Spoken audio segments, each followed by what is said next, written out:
Bonjour, je m'appelle Sandrine Félio, je suis déléguée de l'assurance maladie au sein de la CEPAM du 93.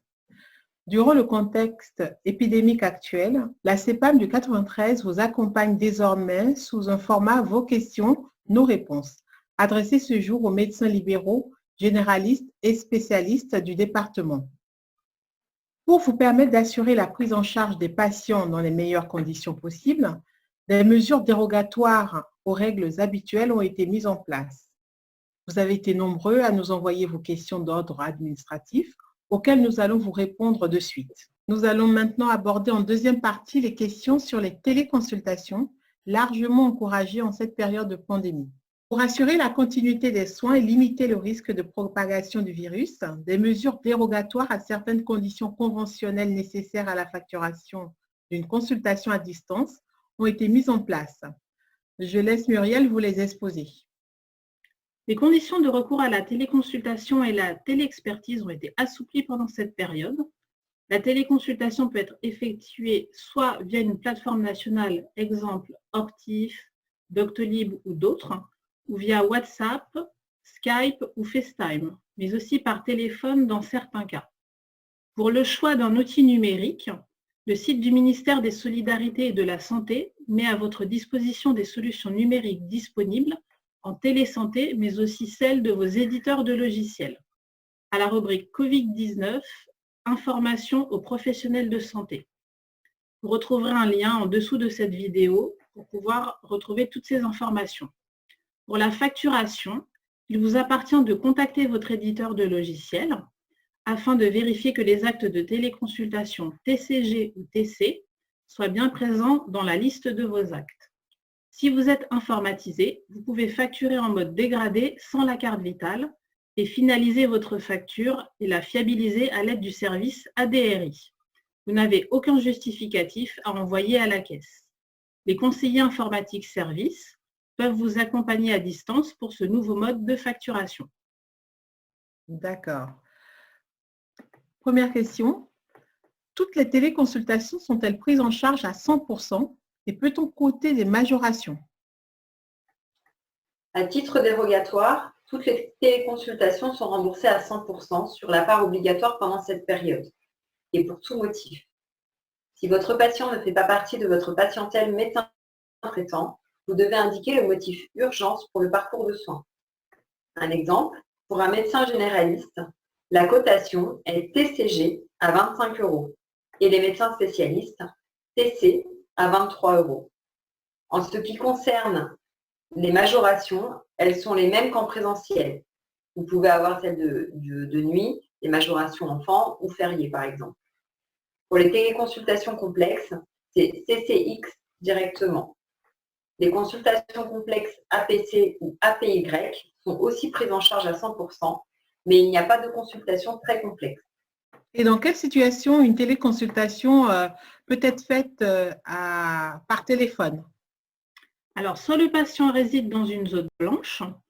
Si le patient ne réside pas dans cette zone, la téléconsultation par téléphone est alors ouverte pour les patients suivants, ceux n'ayant pas accès à un outil permettant une vidéo et notamment à un smartphone, les patients présentant des symptômes de l'infection ou qui sont atteints du Covid-19, soit les patients en ALD, soit des patients âgés de plus de 70 ans.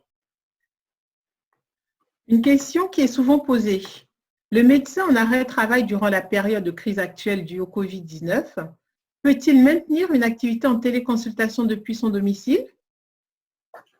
Compte tenu des circonstances exceptionnelles et dans l'hypothèse où certains professionnels ne peuvent plus assurer la prise en charge des patients en cabinet, la téléconsultation est autorisée pour répondre aux besoins de soins de la population, lorsque aucune autre solution n'existe. Et si je ne suis pas informatisée, puis-je faire de la téléconsultation? Alors, il est tout à fait possible de faire la téléconsultation sans équipement informatique. Vous établissez vos feuilles de soins papier comme d'habitude avec la cotation TCG ou TC et vous pouvez les envoyer scannés ou prises en photo à l'adresse mail suivante: téléconsultation.ps.cpam-bobigny@assurance-maladie.fr. Vous retrouverez cette adresse en bas de cette vidéo. Une question très concrète que je pose à Muriel de nouveau. J'ai réalisé une téléconsultation. Comment faire parvenir à mon patient son ordonnance de médicaments ou son ordonnance de soins infirmiers et même son arrêt de travail? Alors, pour les ordonnances de médicaments, vous pouvez la transmettre par mail ou par la voie postale et ou à la pharmacie via votre messagerie sécurisée de santé Mailise. Vous pouvez contacter votre conseiller informatique service pour l'installation et l'utilisation de cette messagerie. Pour les ordonnances de soins infirmiers, vous pouvez aussi la transmettre par mail ou par la voie postale et pareillement via la messagerie sécurisée de santé Mailise. Attention, les ordonnances de soins infirmiers doivent mentionner que le suivi est lié au Covid-19. Pour les arrêts de travail, il faut privilégier l'arrêt en ligne via Amélie Pro, car dans ce cas, le patient n'a pas à faire parvenir tous les volets à la caisse, uniquement le volet à son employeur. Pour les arrêts papier, vous transmettez à l'assuré les 3 volets par voie postale ou par mail. La transmission doit être faite le plus rapidement possible afin de permettre à l'assuré de bénéficier du versement de ses indemnités journalières dans les meilleurs délais et les renvoyant à sa caisse primaire et à son employeur. Merci pour ces explications, Muriel. Le troisième terme concerne la facturation. En tant que médecin libéral, comment facturer la prise en charge des patients COVID post-hospitalisation? Pour le moment, aucun dispositif spécifique n'a été mis en place. Donc la tarification qui s'applique est la tarification habituelle à l'acte. G, GS ou VG, VGS. Nous vous tiendrons informés des nouveaux dispositifs en cours de discussion sur le sujet. Une autre question concerne les médecins remplaçants. Est-ce qu'il existe des spécificités les concernant pendant cette période? Alors, il existe 2 spécificités concernant les remplaçants pendant cette période, effectivement. La première, qui concerne la carte CPS. De manière très exceptionnelle liée à cette période d'épidémie et dans l'attente de recevoir sa propre carte CPS, le remplaçant peut utiliser la carte du titulaire. Deuxième spécificité, qui concerne l'envoi des feuilles de soins papier. Une adresse mail spécifique a été créée également pour l'envoi des feuilles, des remplaçants qui viennent en renfort de cette période pour donc leurs feuilles de soins papier. Donc, je vous la note et je vous l'indique, fspremplaçant.sepam-bobigny@assurance-maladie.fr. Vous pourrez retrouver l'adresse mail dans les commentaires en dessous de cette vidéo. Merci Muriel. Pour terminer, nous abordons quelques questions diverses. La première que je vais poser à Michel concerne un médecin qui demande où il peut adresser ses patients en Seine-Saint-Denis pour leur faire faire des tests de dépistage du Covid, PCR ou sérologique. Alors, concernant les dépistages, ces informations vous ont été communiquées par l'ARS et des informations complémentaires vous seront adressées par écrit. Il s'agit de mesures qui sont prises au niveau national, donc la Caisse vous tiendra informé. L'ALD de mon patient arrive à échéance. Ce dernier est confiné chez lui. Comment se passe le renouvellement? Alors, les ALD 30 sont automatiquement renouvelés par le service médical pour une durée de 6 mois à partir de la date de fin d'exonération. Dans le cas où l'ordonnance de soins infirmiers ou de médicaments de mon patient arrive à échéance, mais que ce dernier est confiné chez lui, comment se passe son renouvellement?